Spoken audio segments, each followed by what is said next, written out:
Hi, Mallets Bay teachers. This is Sarah, and we're lucky to have Gayle with us today. We wanted to do a quick video of the content from October 8th in the event that you weren't able to be there or you were interested in reviewing it again. We know there was a lot going on that day. So we wanted to have a video that teachers could refer to as we continue this work, because this was really the overview part of our work for the year. So the focus for our work this year is on reading workshop and specifically responsive small group instruction. Whoops, sorry about that. Okay, so here we have an overview for the year. Take a look, let us know if you have any questions. We started on the overview and talking about small groups and some assessments that you can use to drive small groups. And then we're going to move on into unpacking those assessments and talking about your own classroom and the needs and groupings in your own classrooms.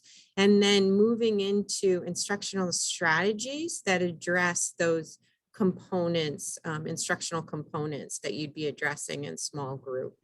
So that's a lot. We're hoping we get to most of it, but we also understand that we need to be responsive this year to the challenges that are happening. So we'll always have that in the back of our mind. So our goals for our work, understanding a variety of assessments that help drive instruction. You know, the idea being that you need some data and some information that help as you're planning your instruction for your small groups. And then understanding different small group structures. Small groups can look differently depending on your purpose. So we're going to be spending time on that in this video today. So the agenda, we're going to talk kind of about the background of balanced literacy and situating this work within the broader context, small group overview, and talk about what are the small group structures, and then assessments. So gathering information for small grouping and, you know, what are some of those assessments that can inform your small groups.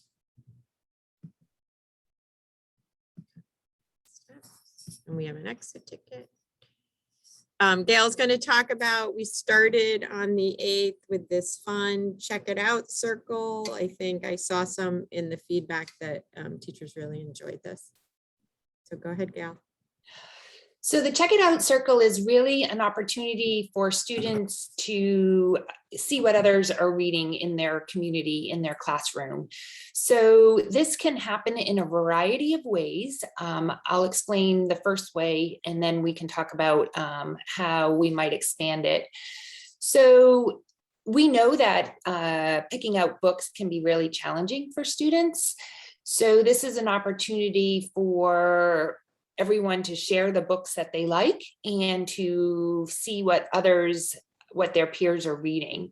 So what I ask students to do is to bring a favorite book that they've read in the past month, or you can do it this semester. I like to try to do this once a month or so.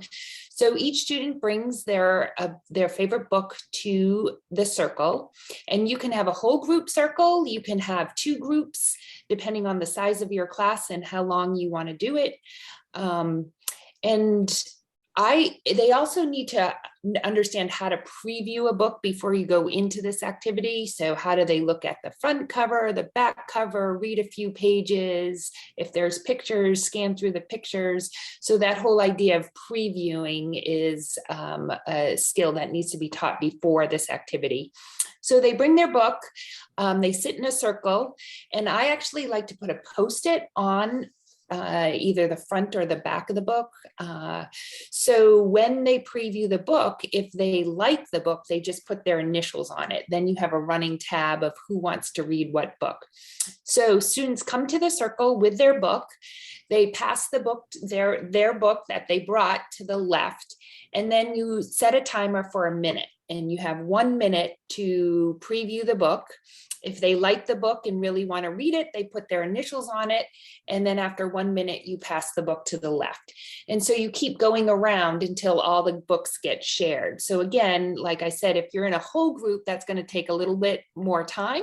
If you're in a small group, you just do amount of time to how many students are in the group. So everybody gets their book passed around and everybody sees it.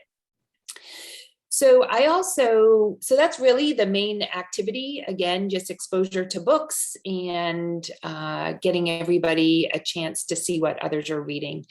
The other way that I do it also is if I get a new book order, like a Scholastic book order, and I want to share books, I can do it that way. I might share a bin of books that are sitting in my library and people aren't really checking out that bin. So I might have it just be that bin to check out the books in the bin. Or also when I'm going into a new content. So if I'm studying about rainforests and I have a bin of books on rainforests, I just put the bin in the middle, pass the books out, and then everybody does a preview of the different types that are gonna be in that bin for rainforest. So there's a variety of ways to use it. Again, the idea is just getting books out and getting different books in kids' hands for them to know what's in your classroom, in your library, and what their peers are reading. Great, thanks. And feel free to try it, and maybe we can check in with teachers in December to see if anybody tried it. The link is here if you want the instructional routine that Gail was talking about. I wish I had a picture of all the books that everyone brought on that day. So Gail is going to talk a little bit about this balanced literacy model. So I know that you all saw Doug Fisher in August, and he talked about balanced literacy. But what we always want to do is situate what we're talking about and where it falls kind of in the big picture of things. So when we look at this visual, we see that we have three components really happening in literacy. We have the reading workshop, the writing workshop, and then the word study workshop. And within each of those, there's a variety of things going on.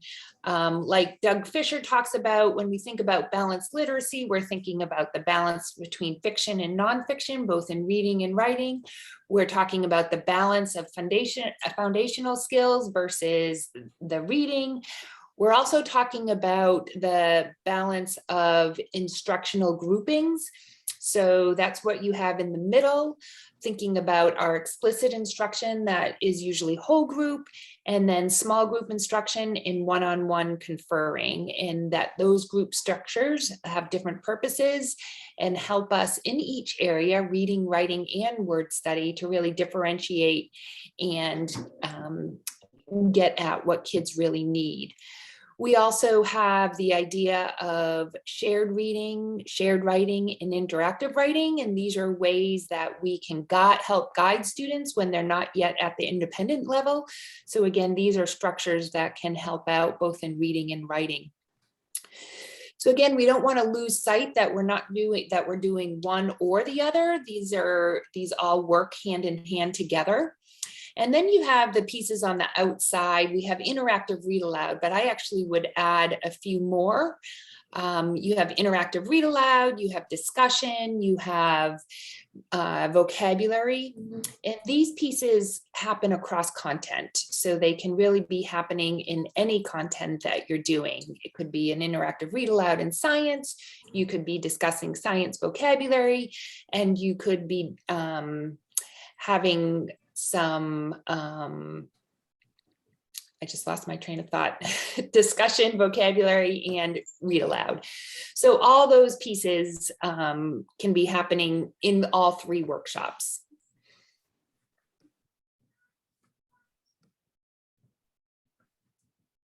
Sorry. So this model is something I did with our math coordinator. And again, we were trying to get at the piece that when you're running a student-centered workshop model, whether we talked about reading, writing and word study in the last slide, but we want to move it also into math, science. And when we do that, we're thinking about having that structure that's similar in all these workshops, where you have some whole group time where you're doing your grade level instruction. And then that can come in the form of an explicit lesson where you're modeling, or it can come in the form of an inquiry where kids are discovering something. Then you want that time for work. And within that work time, students will be in small groups or in independent work. And then you can see again, under the boxes are just different ways you can do small groups and different things they might be doing during their work time. And then always ending with just a wrap up, a reflection of learning. And again, that reflection of learning can take a bunch of different ways. Those are just some examples: the student does teacher, the fishbowl, and the turn and talk. And then again, like I said, in the previous side, we have those pieces on the outside. We have the interactive read aloud, the discussion and vocabulary. Interactive writing, again, goes across all content, and then that shared and close reading also can go across all content areas. So this is just broadening the idea of the workshop beyond just literacy and moving it into thinking about all content areas. And then we move to focus in a little bit more within the literacy block. If you're doing a reading workshop or a writing workshop, your workshop is set up in a similar way, where you begin with a focused lesson or a mini lesson, which is that explicit instruction. It's usually grade level instruction, whole group. And you're moving students through a quick gradual release where you model, they engage, and then you send off. And then you move into that work time that we talked before about. And during that work time, again, you can be doing small group instruction or writing or word study or math. And then you have an opportunity to do some one-on-one conferring. And oftentimes this is ideal if your support services can be pulled out during this time. So students are just moving out into their intervention or support services and then moving right back into the workshop. And it also allows you to do that double dose with students. So they're getting a small group from the teacher and then a small group from their services. And then that anchor activity is really the work. So it's mostly independent reading or independent writing or independent word study or working, again, if you move it into math or science or social studies, but it's the doing of the content. And then we're ending with that debrief at the end, and that's 5 or 10 minutes at the end, just wrapping it up and talking about successes, challenges, and emphasizing again the teaching point. So again, today we're going to be really over here on the left in that small group instruction and talking about different opportunities of small group.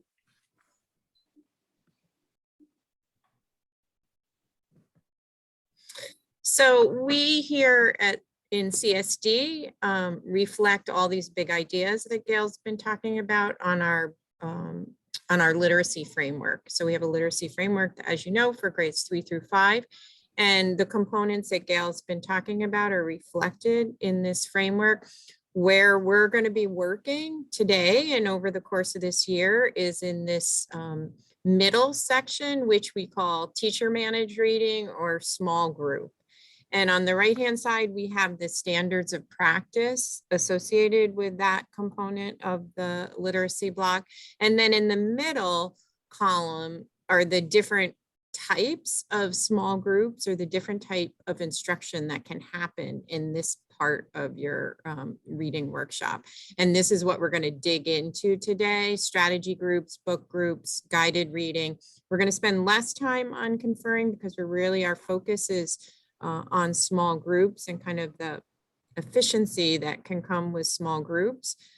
And then intensified small group would be in what you here at Mounts Bay refer to as your intervention block. So that's how we reflect it in our systems. And this has been somewhat updated, so I encourage you to read these standards of practice. So as we were just saying, the small group instruction can look like guided reading group, strategy group, and discussion group. And those are the three that we're going over today. We had teachers, we'd love if you weren't there or you missed this part, if you have an opportunity to go to the Jamboard and the survey. We did a Jamboard a little bit like at KWL. What do you know about small group instruction? What do you want to know? And what questions do you have? And I think it'll be really helpful feedback for us as we look ahead and plan our use of time. And then the survey would be having you rate yourself on your level of confidence as related to small group instruction. Again, that'll be useful feedback for us as we plan moving forward. And I think on that survey, Sarah, remember there are two sections for each small group, right? And that is meant to be there. So the first section is you're filling out how confident you are in your knowledge of that area. So for example, guided reading, what is your background knowledge of guided reading? And the second one is really how confident are you in your implementation? See, those are two different things. Like I know about it, but I don't really implement it. Or I know about it and it's something I do in my classroom all the time. So those are two areas for each section that you're rating yourself on. Yeah, and I think teachers weren't sure about that. So thanks for that clarification. And then the Jamboard. So great, thank you if you have the opportunity to do that. We also had teachers, everyone got a copy of this book. So if you haven't received a copy of this book, come see me and I'll give you one. This is kind of the best book that we have found that really goes into small group instruction. It's by Jennifer Saravallo. Jennifer Saravallo's the author of the Reading Strategies and the Writing Strategies book that everyone has. Oh no, I have a light problem in this room. I'll let Gayle keep going while I get the lights turned on. Sure. So these few pages just give an overview of the book and where she's going with it, and really talks about why she wrote a book on small group instruction, really that strategy-based instruction, and what's the difference between strategy groups and guided reading. So these few pages are really powerful to set the book up. Yeah, it's a very good few pages. So now we're jumping into the three different types of small group instruction that we'll be talking about.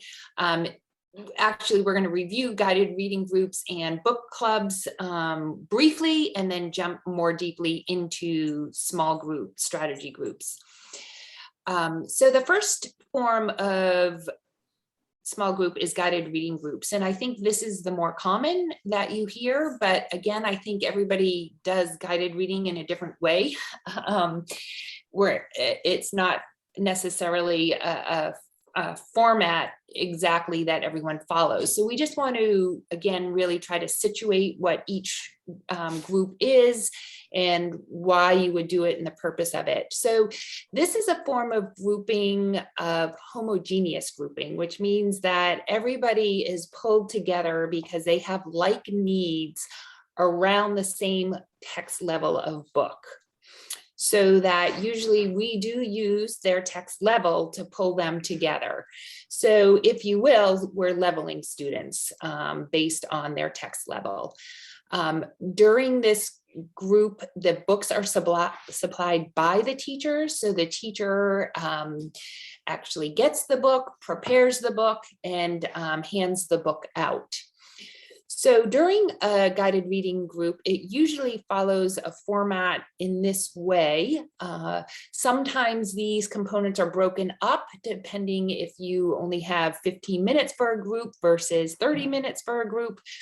And at this point, I would say that you wouldn't be running a 30-minute group, that it would be more of a 15-minute group. So you'd break these components into 2 days. So the first step is just the introduction of the text. So the teacher prepares the introduction in thinking about whether it's a heavy introduction, just a quick scaffolded, or more of an independent one. Really depends on the students in your group, their background knowledge and what the book is about. If it's a historical fiction in an era where they don't know, like the Dust Bowl, you might give a much deeper book introduction. Or if it's a new genre, say you're moving into a hybrid text and they haven't had that genre before, or if they're moving into a text where the chapters go back and forth between the present and the past. Students are going to need that structure and some support in order to not be confused. So again, that varies depending on the book and the level of the introduction that you're going to give. The next piece is the reading of the text. And this is a shift in terms of what we have done in the past. So the reading of the text is not round robin reading.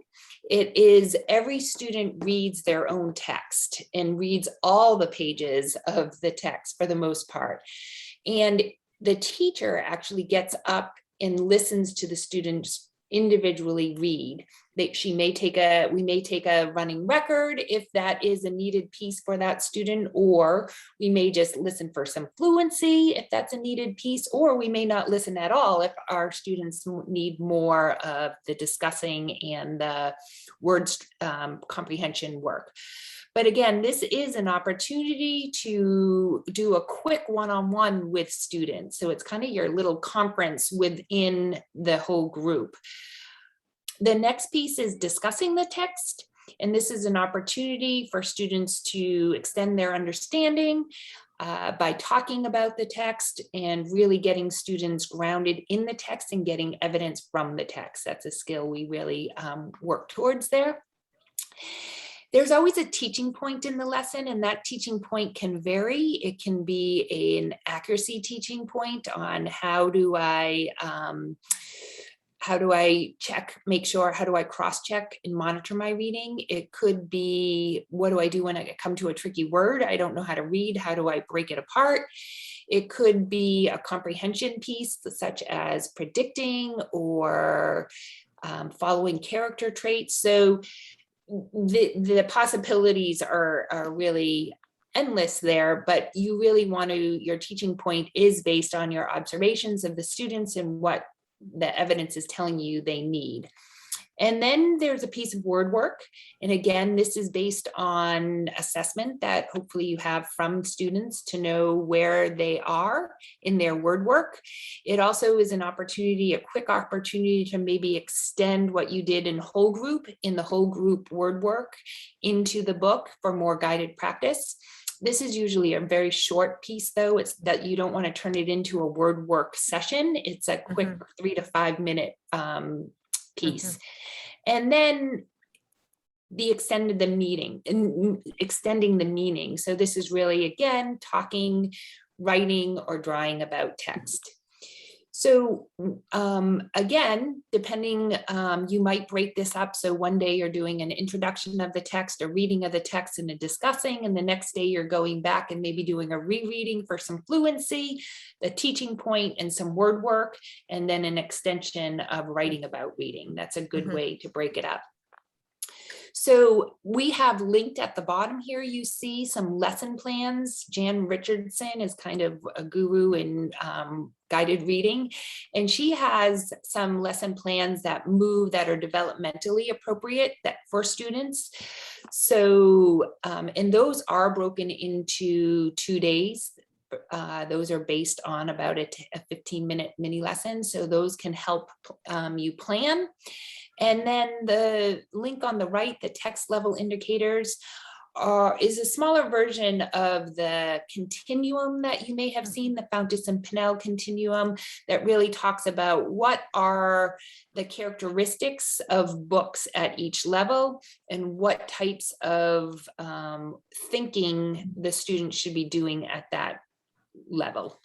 And I think those can be helpful as you're thinking about your book introduction, what might be some considerations that students need to attend to before they get into the book. And I would just add too that generally guided reading is considered it's intended to be used at the student's instructional level. So thinking that you're providing the level of support that students need in order to access this text. So what they're reading independently, they don't need any teacher support, but guided reading is based on what is their instructional level. And I think one thing hopefully we'll have an opportunity to talk about is that does look different in grades 3 through 5. It's probably shorter, maybe a little bit less supported, and those lesson plans probably reflect that change over time. And I often say at the 3 to 5 level that your students who are in this, I think this is a more supported small group. The students who are in here are usually your students who are below grade level. Your students in 3rd, 4th, 5th, 6th grade who are at grade level can move more to more of a strategy-based book discussion book club group. Yep. Right. And so the next group we're going to jump into is strategy groups. And this is a group, a heterogeneous group, meaning that kids are at all different levels. So you may have a student at a level J and a level P. And the reason why I'm pulling these students together is because it's based on the skill or strategy that the student needs. So for example, maybe we're talking about inferring about character traits. And I'm finding that there are some students struggling with this. So I would pull them together based on that one skill of inferring and thinking about character traits. They would come to the group with their own book bag. And so they would practice on their independent reading books. So you want to make sure that if you're doing a lesson on characters, that they're going to have a book in their book bag that has characters in it. Or if I'm talking about nonfiction, I want to make sure that all students have a book on nonfiction. If they don't, I might provide a book for them to practice at. And again, that might be a different book for each kid depending on their text level they're working at. So the strategy group again has some different components. It actually mirrors a focused lesson or a mini lesson. And you start off with connecting and complementing. So why you're bringing these students together, what's the purpose, what have you been doing that you notice that these students need the same thing, and then complement them. So thinking about what they are doing well. So again, on that whole character trait thing, I might say, so we've been talking about character traits in our mini lessons, in our units, and thinking about characters and how they feel.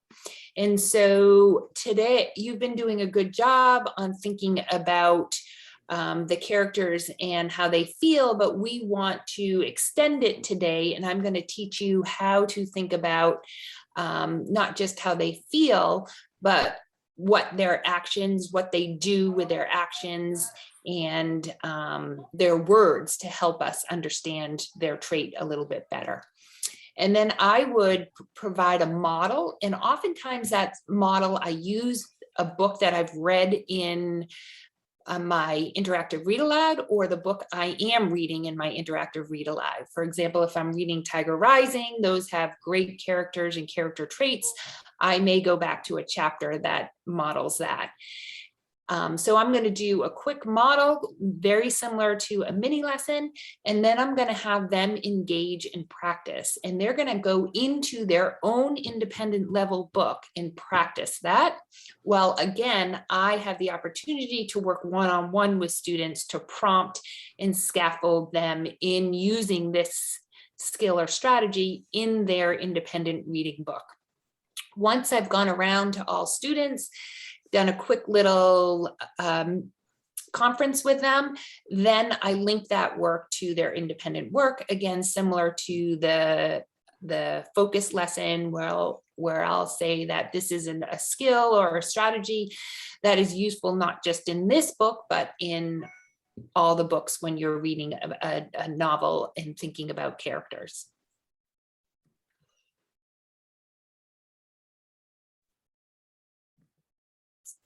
So I think that I think what we did here is have you watch a video. There are 2 videos here. The first one, which I'm not sure why it's saying it's unavailable now, but I think because we're recording on YouTube, maybe. But anyway, so there are 2 strategy group lessons here for you to watch. The first one is a K1, and that's Jennifer Saravello, who's actually doing the group. And what's powerful about this lesson, even though it's at the lower level, is that you can really see the different components of the lesson. So she has that connect, complement, teach, engage, and link. That's really powerful. The lesson actually isn't a perfect lesson. And you'll see why that. Again, when I pull a group together, I after each lesson want to evaluate where are students at with the strategy. Do I need to pull them again? Do I need to do more work with them? Do I need to do some heavier modeling? Do I have to rethink about the books that they're using with that strategy? So for some students, I might say, oh, this one student got it, no problem. And the next day, I'm just going to pull together 2 of the 3 students. So again, it's very flexible based on your observations and what you're seeing in your little conference with the student. The other video, which I would suggest watching, is a 3rd grade classroom. And again, the teacher goes through the different components. They're very obvious. Although she's using, again, an interactive read aloud book that she's been using in class to model, and then the students go into the book they're reading, and she does some great prompting. So I really would support you watching this one here, since it's really more, I think, like your students. Again, as you're watching for the group, just watch for each component, think about her prompting and how the prompts may be different for each student. And then again, where are students at the end of this lesson? What are my next steps with these students? A common CSD anchor resource is everyone has the Saravello Reading Strategies book. And what's so helpful about this book is the way it's organized in the front. So if you have, if you're pulling a strategy group on fluency, there's a section for fluency. And if you look at the front of this section, it tells you whether that strategy is appropriate or what level reader that strategy is appropriate for. So, likely at the 3 through 5 level, you're looking at the upper strategies, and those are some instructional strategies to consider using in your strategy groups. And there's, I think print work, fluency, comprehension, and there's comprehension in literary, comprehension in nonfiction. I think there's written responses, vocabulary. So it links really well with doing these strategy groups. There's also an engagement section. Engagement. And what I really like also is she does have a hierarchy of kind of what you want to think about doing first. And so for those students who are not engaged, that is a key piece to get underway at first, because if students aren't engaged, they're not going to be reading, or they're not going to be wanting to read during their independent reading, etc. So that, I really like that engagement section. She gives some really good ideas or strategies for students who are maybe not motivated, or have the wrong book, or are very easily distracted. So there are opportunities to really hone in on those pieces. So I would encourage you to have this book at your ready as you're planning. If you don't have it, I have extra copies here. And even tab it according to the, the sections. I think that's useful in this book. So the next piece is the book groups or book clubs or literature circles, whatever you name them. This is, again, usually a heterogeneous group. So beyond just text level, it's based more on interest in what kids want to be reading. They're usually grade level text books. And students are given choice about what book they want to read. So, for example, I may be going into a time in my classroom where we're all moving in, we're all going to do a round of book clubs. I may give a book talk on 4 or 5 of the different books that students have choice. And then I would hand them a survey to survey them. What's your first choice, second choice, third choice? And I would put them in books based on that. So the interest is high because they're choosing the book they want to read.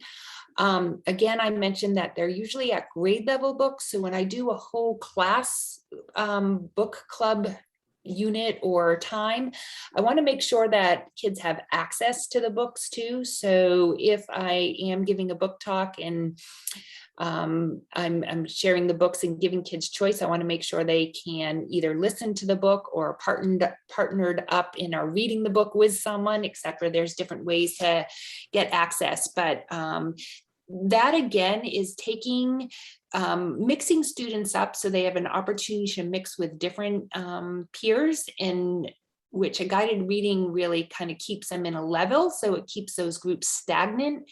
So again, this is an opportunity to mix students up. I would say that some students will only be in book clubs when you're doing a whole class book club unit or time, because at other points they're probably going to be in a guided reading group or a strategy group more often. And then you have some students probably who are in, yes, they participate in this whole group opportunity of a book study, but then they also are in book clubs when their peers are in strategy groups or guided reading groups. And I'll have to say that a student could be in a book club and still come to a strategy group. That's the case with all the different groups. So again, this is the purpose of a book club is really about comprehension and discussion moves. So building discussion, how do we work in a group? How do we take turns? How do we piggyback off each other? So there's a whole protocol on how to develop that. And that is usually taught through the interactive read aloud. So the interactive read aloud really supports that discussion, and then you move it into the small group. So a lot of your teaching for that small group is done whole group in your interactive read aloud. So all students are getting that instruction. The ultimate goal is to have a student-led book group where you are not there prompting students, but students are prepared, bringing their own questions and their own pieces that they want to talk about, and they lead the group by themselves. A lot of teachers will say, I've never gotten to the point with that with my students.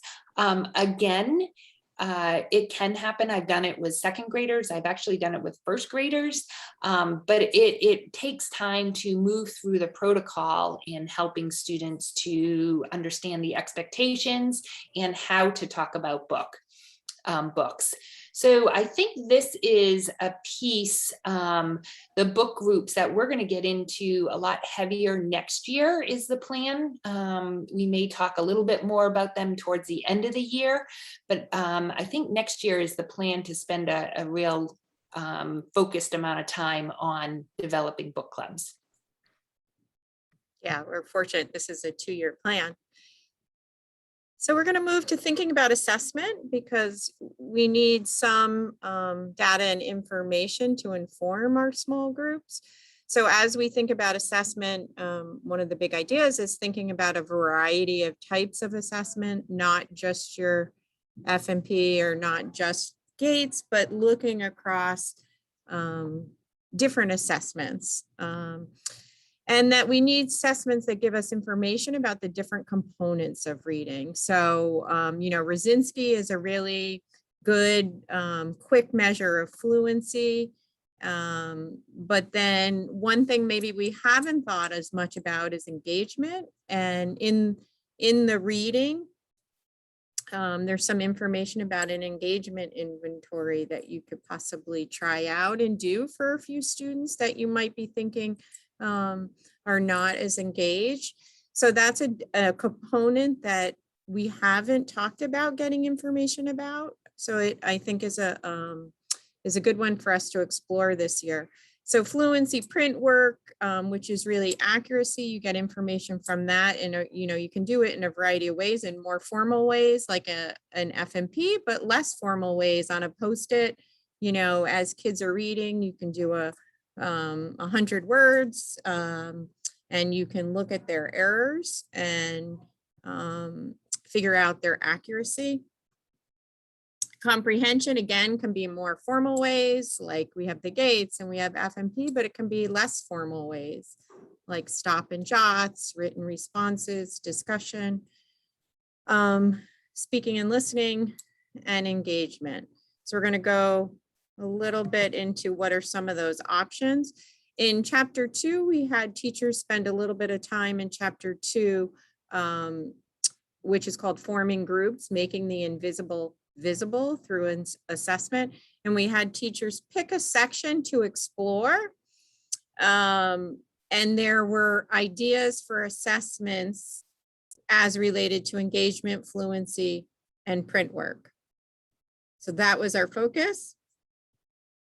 So I encourage you to look through that, maybe pick a section that you're interested, like engagement, fluency, or print work that you're interested in. And we're going to be asking teachers to bring some assessment in December on a handful of students that you want to know more information about. So you might want to try something new that you haven't tried before, or you're welcome to also bring some that you've done as part of your classroom assessment.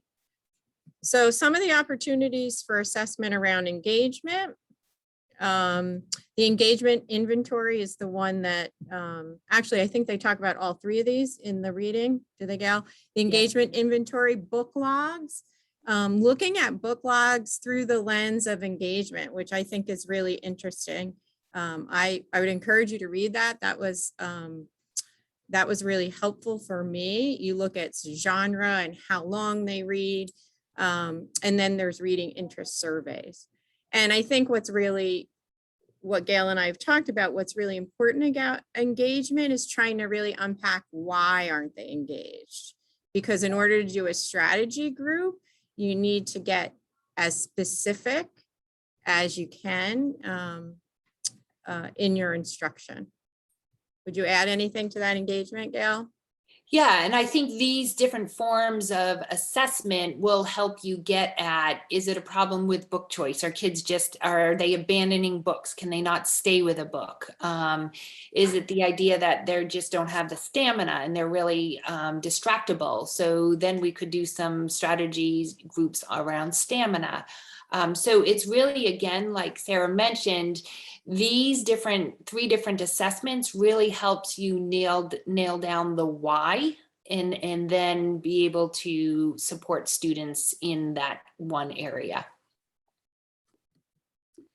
And then the next area to think about is fluency, and how can you get some information about fluency? And sort of like engagement, you know, there are different parts of fluency. So is it, you know, a student's expression where they're not reading punctuation? Is it their rate? Is it how they phrase their words? So there's different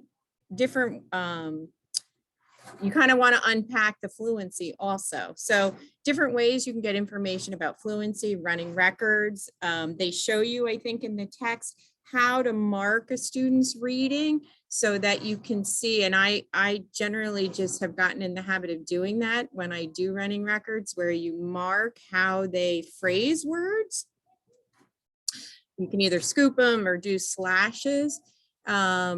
You of course have, so you can do this during shared reading, one-on-one conferences, read aloud during partnerships. I'm not sure. So that's really just talking about if they're in partnerships, and I'm not sure if it's read aloud during partnerships or partners, or having students read aloud during their partnership. So if they're sharing books in a partnership after after they independent read or as part of your workshop, then it's an opportunity for you to just hone in, kind of listen to students read aloud. So they might be reading one page at a time to each other, or they might be sharing their favorite page with their partnership. So that's just an opportunity for you, again, to listen in and take a quick running record, or just listen for those different areas. And I would encourage you to think about fluency, like the Rosinski, you look at a correct word per minute, and in the Fanison-Pinnell, you also time their fluency, but I would encourage you to also think about the other areas of fluency. In the Fanison-Pinnell, there's a rubric, which is helpful to think about that, those other areas around expression, phrasing, reading, punctuation. And sometimes they're taking so long to decode or to read accurately that it's falsely looking like a fluency issue, where maybe it's more of an accuracy issue. So there's can be a lot to unpack there. So yeah, and I think you think of fluency at the word level and at the phrase level and at the text level. So students may be struggling at the word level, and their fluency, their decoding is just not strong enough. So they're stumbling on many words, and their decoding skills aren't accurate. It could be an issue that their high frequency words aren't solid, in that they don't really know their high frequency words. So that's a fluency. So getting fluent with high frequency words might be a piece. And Tim Rosinski also has little phrases. I don't know, Sarah, if you have that, I can share it with you, but like common phrases. So like in the beginning, or once upon a time, like common phrases that are used in text. So if kids are fluent with those common phrases, that helps also. And then, so that's a bit on fluency. If we think about print work,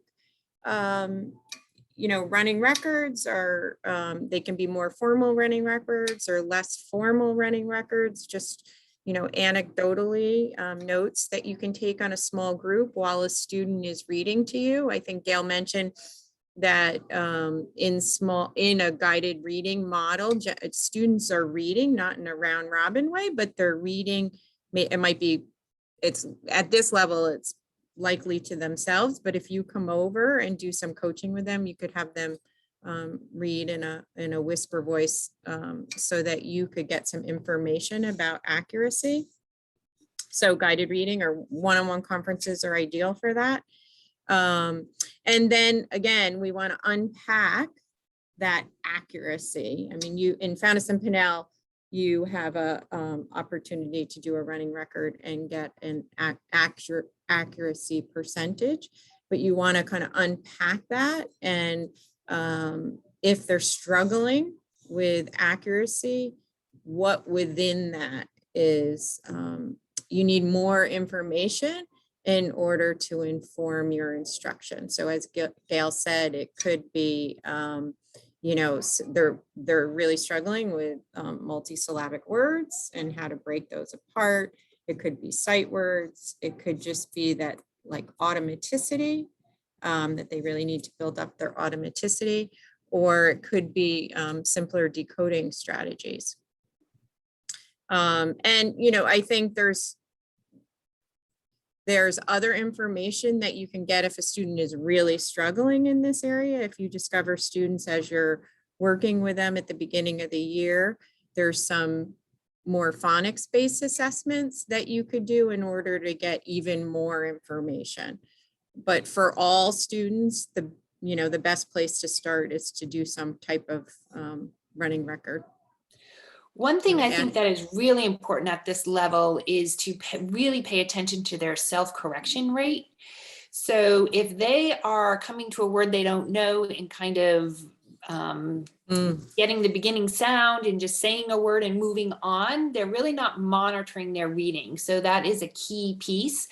So you really want to be, again, why are they doing that? And are they, when they do that, is their reading still making sense and sounding right, etc. So that idea, the self-correction rate, really we say 1 to 3 or better. So if you have students who are at a 1 to 5 or 1 to 6, they have some self-monitoring pieces that you really want to get at. yeah, and if you're not sure how to figure that out, come see me. They have the formula in the Fountas and Pinnell. There's apps that you can use on your phone. Once you get the hang of it, it's pretty easy, but come see me if you want more information about the self-correction rate. It's another data point to look at in addition to the accuracy rate. And you can also look at self-correction rate over time. So at the beginning of the year, maybe they're not self-correcting at all, but you're addressing that in your strategy groups, and you'd like to see that come down over time. Other possible assessments. So we've talked about Fountas and Pinnell. That's a progress monitoring tool we use here as part of our system. And then some teachers choose to use it for all their students. It's something that you could bring in December if you've done some on your students. Rosinski, I ordered more of the 3-minute, I think it's called the 3-minute, what is it called? 3-minute reader. It's an old resource that we, you know, if you've been teaching a while, you probably have used, but it's a good, quick screener. It doesn't help you get to what we were talking about, like if you really need to unpack the why, but it is a really good quick screener, and you can do it quickly on all your students. And then you can maybe use some additional tools to get some more information. And I ordered more of them, so there's more around in the building. So come see me if you're interested in that. We also have up on SharePoint, we have the Teachers College has a protocol or a routine that you can do for any book. It's like an FMP, but it's a routine. Sorry, it's a routine that you can do on any book. So I have adapted it for fiction and for nonfiction. So that is linked here. And then Teachers College also has excerpts from passages that you can use as running records for your students. I think that they're all literary, but I have the levels L through Z linked here. Oh, this is what they look like. This is one of the excerpts. So they tend to be I think they're excerpts from longer books. Yeah. But they give you some good prompts and a good way of analyzing students' oral reading and comprehension and use of strategies. So I think the oral reading is based on 100 words. So you're just doing a sample of the words. And then they're reading, I think that similarly to the Fountas and Pinnell, where they're reading the rest to themselves. but they're short. But they are, I think some teachers have found they're a bit more complex than Found Simpanel, but it gives you, regardless, it gives you good information. So we'd love for you to try out some assessments on your students, maybe some that you've done before and maybe some that you haven't done before, maybe a book log or engagement inventory. And bring some to our work in December on a handful of students so that we can analyze and start to think about the needs of the students and groupings. And we're going to meet on December 8th. That's an in-service day. And we have an exit ticket with a link right here. We'd love you to fill out. That's really, as much feedback as we can get is helpful, especially this year. So I really appreciate Gayle giving us some extra time to do this video, but I think it'll be a useful resource for us. Did you want to add anything, Gayle, at the end? I think that's it. I think that just dig in and start trying to figure out an area where you have some students that are struggling in, and just dig in a little bit deeper and try out some of these assessments. And I think this work that we're talking about for this year is important universal instruction, and especially important this year as you're finding that the needs are greater. So how to move students along is a really important conversation for us to have this year. So thanks for watching.